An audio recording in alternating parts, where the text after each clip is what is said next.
제가 오랜만에, 거의 한 10년 만에 연락이 되신, 제가 아시는, 어떻게 보면, 이분도 큰형님 뻘이죠. 저보다 이제 열 몇 살 더 많으시기 때문에 큰형님 뻘이시고, 그리고 이분은 참, 이 부부는, 이 가정은, 가장 바람직하고 가장 이상적인 가족이라고 저는 생각합니다. 자, 이야기는, 최근의 일은 아니고 아주 오래전 이야기라고 합니다. 제가 이제, 그, 이분들은 저 유튜브의 존재를 알고 있기 때문에 제가 말을 조심할 수밖에 없어요. 초반에 저기 뭐 아부 떨려고 말씀드린 건 아니고, 진짜로 저는 그렇게 생각을 해요. 진짜 저기 존경스러운 그런 형님이다. 그렇게 생각하고 있고, 또 매우 존경하고, 그런 이제 형수님이다. 그렇게 저는 말씀을 드릴게요. 제목을 왜 지하실로 정했냐면, 지하실이 문제였기 때문이에요. 이 큰형님이죠. 저한테 엄청 큰형님이죠.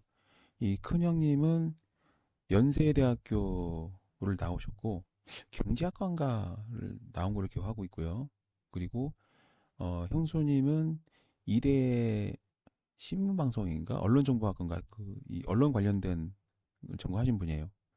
그리고 형수님은 석사까지 받으셨고, 이 형님도 석사까지 나오시고, 그리고 이제 최근에 박사까지 따지는지는 제가 물어보지 못했습니다. 왜냐면 뭐랄까 오랜만에 통화했는데 그런 거 물어보는 게 좀 결례인 것 같아서 물어보지 않았고, 어, 이분은 원래 그 이 큰형님의 아버지는 외교관이에요. 제가 그 영향을 받아서 한때 외무고시를 준비했던 것 같은데, 어, 그 어느 나라 대사로 지내셨고, 그래서 이 큰형님은 중학교 이후로 한국에서 산 적이 없대요. 그러다가 이제 외국에서 대학교를 1학년, 2학년 다니다가 중퇴하고 거기 편입해서 연세대로 온 거래요. 그래서 연세대를 뭐 학력고사나 수능이나 이런 거 보고 들어간 게 아니고 편입으로 들어가셨고, 반면에 형수님은 한 번도 외국에 나간 적이 없는 분이었어요. 그리고 어 이거는 말씀 못 드리겠네요. 어쨌든 이게 이분들이 저의 유튜브 존재를 알기 때문에 이 형수님 쪽 얘기는 제가 좀 말을 좀 하기가 어려워요. 어쨌거나 그런데 처음 연애를 하고 결혼을 하기 위해서 이제 이 형님의 집에 결혼 승낙을 받기 위해서 인사를 가고, 이 형수님이 무릎을 꿇고 엄청나게 이제 허락을 구하는 거를 거의 1년을 했대요. 반대가 장난 아니었대요. 진짜 막 이 형님의 그 사랑이 없었으면 이 형수님은 딴데 시집 갔을 거래요. 근데 형수님이 포기하지 않고 결혼할 수 있었던 이유는 이 형님이 정말 형수님을 사랑했대요. 그래서 시가의 반대가 굉장히 끔찍했음에도 불구하고 자신들만의 힘으로 이 전세방을 얻었는데, 여러분들이 아시는 그 전세방이 어떤 전세방이냐면 뭐 깨끗한 빌라가 아니고 단독주택인데 주인이랑 한 마당과 대문을 쓰면서 옆에 딸려 있는 조그만 방 두 칸이랑 정말 둘이 밥상 차려놓고 맞으면은 여유가 없는 그런 좁은 부엌. 그리고 그때는 연탄으로 보일러를 돌렸대요. 지하실에 연탄이 있고 지하 보일러가 있는. 그래서 겨울이 되면은 그 지하실을 하루에도 여러 번 들어가야 되는 그런 삶이었대요. 근데 이제 워낙 이 형수님 쪽은 여유가 없고 또 이 형님 쪽은 돈이 겁나게 많음에도 불구하고 그 결혼을 반대했기 때문에 10원 한 장 도움 못 받았대요. 그러다 보니까 신기한 거는 이 형님네 집은 부자인데 직장만 할 때는 오히려 이 형수님 쪽에서 돈을 들여서 집을 얻었대요. 형님은 평생 그게 마음의 짐이었대요. 그래서 이 형님이 이제 그 이를 악물고 일을 해서 어, 제 기억으로는 그때 이 형님이 삼성인가를 들어간 걸로 알고 있어요. 삼성에 다니셨던 걸로 알고 있고, 그 삼성도 들어가는 게 이 아버지의 회방이 있어가지고 어려웠대요. 처음에는 바로 대기업 못 들어가고, 저기, 뭐 중견기업 한 2, 3년 다니다가, 그때 이제 2, 3년 다니는데, 그 2, 3년 다닐 때, 이 형수님과 형님 사이에 애가 태어났대요. 그래서 다행히도 이 시댁에서는 그 딸이 태어났는데 이 딸을 보고 뿅 간 거예요. 그러니까 며느리는 싫지만 손녀는 좋아하는, 끔찍하게 생각하는 거죠. 다행히도 그 손녀 덕분에 이 형님의 아버지, 엄청난 권력자, 이 대사 출신의 이 외교관이 어, 아들의 대기업 취업을 막지 않음으로 인해서 드디어 이제 삼성에 들어가게 된 거죠. 자, 삼성이란 기업 말해도 되는지 모르겠네. S기업. 그러고 제가 삼성이랑 좀 많이 인연이 깊은 것 같습니다. 주변에 삼성 다니는 분이 많은 것 같아요. 유달리. 저도 삼성을 되게 좋아하고, 저도 뭐 삼성하고 깊은 인연이 있죠. 어쨌거나 이제 삼성에 들어갈 때쯤 돼서 1년 지나서 이제 아파트로 이사를 갔는데, 거기가 이제 올림픽 선수촌, 이런 이사를 갔고, 대략 이제 어느 시기인지 아시겠죠? 근데 이 문제는 언제냐면, 이 지하실이 이제 문제가 있대요.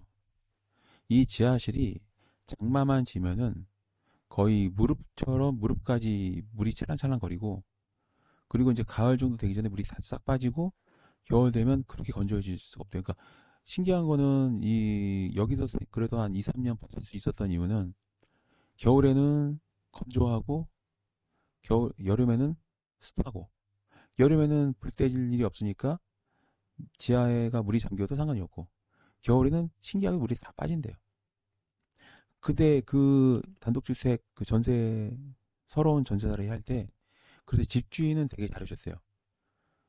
이분 말씀으로는 그 악조건이지만 2, 3년 동안 버틸 수 있었던 이유는 집주인이 워낙 되게 사람이 좋아가지고, 되게 마음이 편했대요.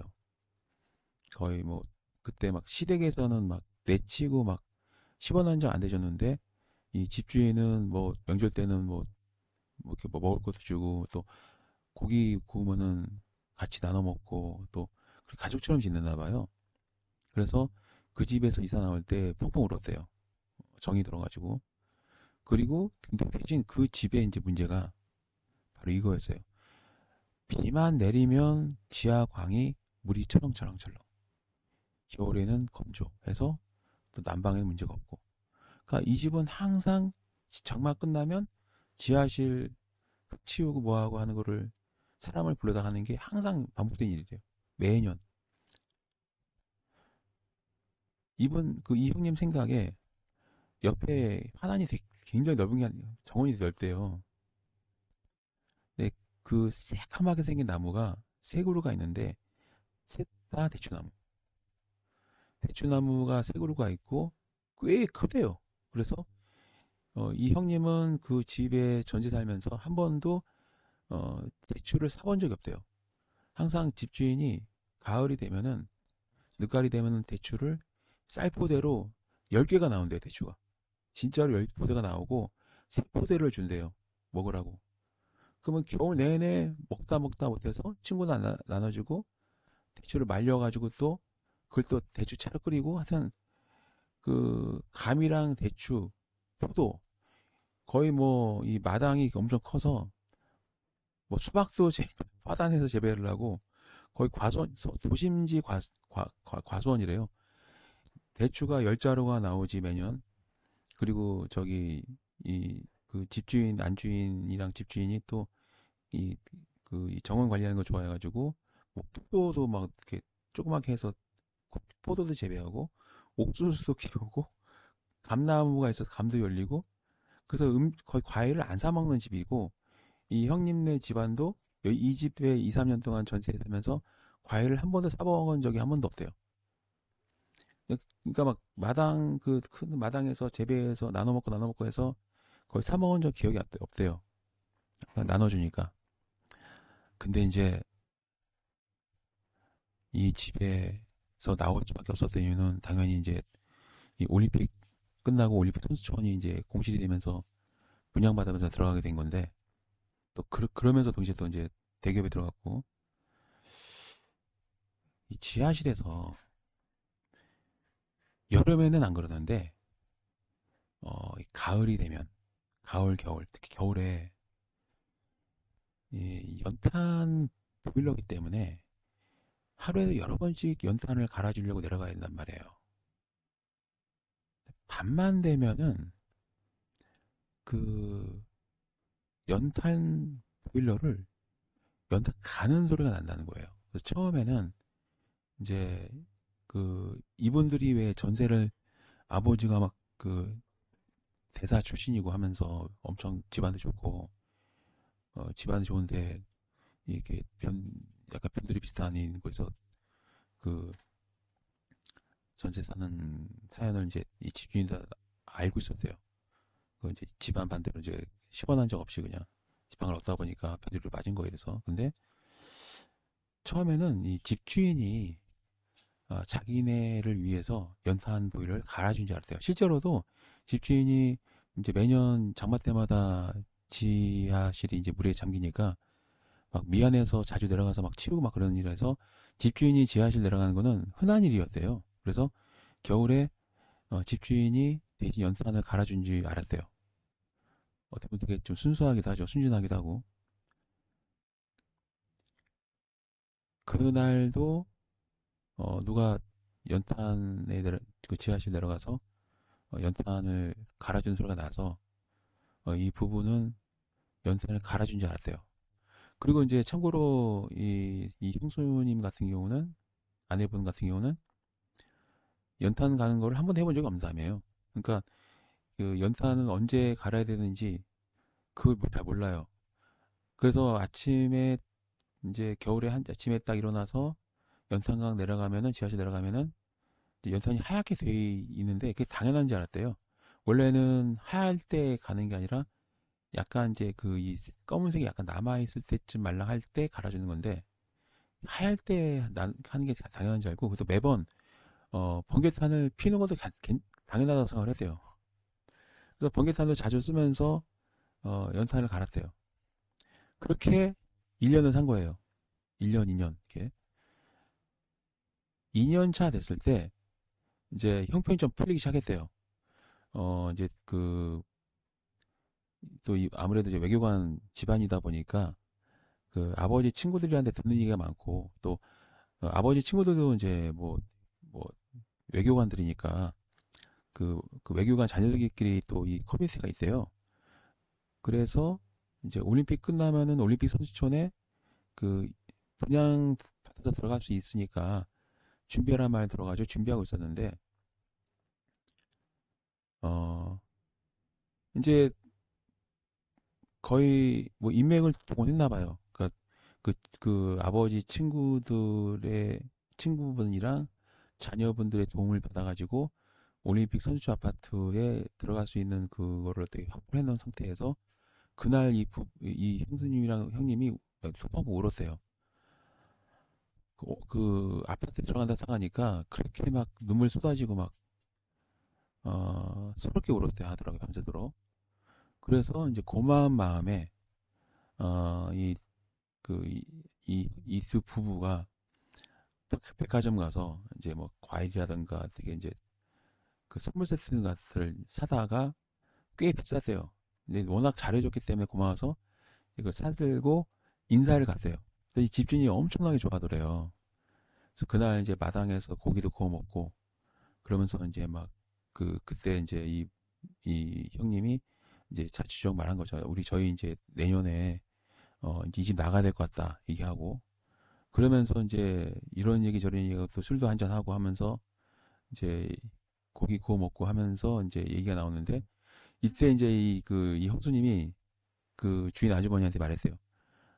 이 밤마다 겨울 되면 저희 위해서 이렇게 연탄 갈아주신 거 너무 막 어머니 같고 고맙고 그 생각하면 눈물이 나고 이제 우리 나갈 때 너무 울 것 같다고 했더니 이게 충격이야. 그 집주인이 딱 깜짝 놀라면서 아 우리 연탄은 안 갈아줬어요 그러더래요. 그래서 맨날 형수님을 세댁이라고 불렀거든요. 아니 세댁 우리는 그 저기 절대 그 세댁 내 지하실 안 내려가. 우리 겨울에 우리가 불 안 갈아줬어요 하더래요. 그때 이 부부가 충격을 받은 거예요. 그동안 한 2, 3년 동안 매년 장마 때마다 이 지하실이 무릎까지 물이 차오르다 보니까 그게 미안해서 겨울에 연탄불을 종종 갈아준 줄 알았는데 아니었던 거예요. 그러고 나서 충격받고 이제 그날 이제 고기 다 구워 먹고 서로 덕다 나누고 이제 딱 각자 이제 집 방으로 들어갔어요. 이제 이 형님이랑 형수님은 이제 생각이 빠지는 거예요. 그럼 겨울에 연탄 갈아준 사람은 그동안 누구였지가 되는 거죠. 그때 어 그게 뭔지 모르겠지만 소름이 확 밀려오면서 갑자기 그 넓은 마당에 있는 그 대추나무 새 그루가 새카맣게 보인 이유가 뭘까라는 생각이 들기 시작하면서 갑자기 공포심이 막 밀려와서 출퇴근도 같이 하고 또 이제 어느 정도였냐면 아침에 이 형님이 출근할 때 이 형수님은 애를 업고 같이 나가요. 그래서 친정 가서 있다가 이 남편이 퇴근할 때 되면 밖에서 만나서 이 집으로 들어오는 거예요. 그러다가 이제 이 친정에서 그때 이제 친정도 그때쯤 되니까 좀 어느 정도 좀 형편이 좀 나아졌나 봐요. 이 친정의 어머니가 당장 거기서 나와라 했대요. 왜냐면 애가 없으면 괜찮은데 이제 애가 이제 한 2살, 3살 돼가는데 거기에 아무리 봐도 그 대추나무에 귀신이 있는 것 같고 그게 지하실로 자꾸 왔다 갔다 한 것 같고 원래 지하실에 물 차는 거 진짜 안 좋은 풍수다. 어떤 집에 지하실에 물이 매년 이렇게 장마 때마다 철철 하고 겨울에 사람이 막 이렇게 돌아다니는 소리가 나는 곳은 거기는 무덤수 아니면 저주받은 곳이다. 하면서 친정 어머니가 그냥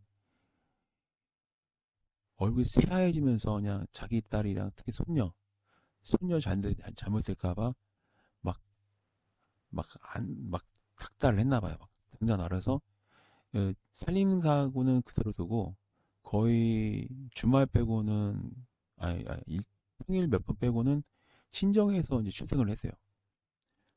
그리고 나서 그 다음 해 전세 계약 끝나는 거 하고 올림픽 선수촌 아파트 거기 입주하는 걸 맞물려서 빼고 들어갔대요. 그리고 집주인은 이제 워낙 또 이제 저기 좀 돈이 좀 있는 분이라서 저기 뭐 그 방 비운 상태에 별 신경도 안 썼고 그냥 바로 이제 보증금 돌려주더래요. 그래서 그거 해가지고 이제 방 들어갔대요. 대출받고. 그러니까 이분 얘기가 그 지하실에 겨울마다 분명히 계단 내려가는 소리도 들었고 연탄불 갈아는 주는 소리 들었고 분명히 그 발걸음 소리는 아주머니 발걸음 소리 같았대요. 근데 그 마지막 인사드릴 때 그 아주머니 말씀이나 아저씨 얘기가 세댁 우리는 한 번도 세댁 지하실에 안 들어가. 그 여름에 물 차서 좀 미원해서 그때 외고는 여름에는 이제 이 지하실이 물에 잠기니까 그거 이렇게 양수기 빼고 하니라고 이제 우리가 들어갔지. 우리 그런 사람 아니야 하더래요. 그러니까 그 얘기하니 우리 그런 사람 아니야고 얘기하니까 더 이상 말 못했대요. 거기서 또 따져묻는 거는 또 예의가 아닌 것 같아서 거기서 그만했는데 그 2, 3년 동안 그 지하실에 계단 올라갔다 내려갔다 하고 계단 그 지하실 안에서 돌아다니는 그 사람인지 아닌지 모르는 거는 그 뭐였을까요? 이게 이제 그 오랜만에 이제 네. 그 제가 이제 이런 거 하는 것도 어떻게 아셔가지고 이제 말씀해 주시더라고요. 여기까지가 오늘 마지막 그 제보자 사연의 마지막 이야기입니다.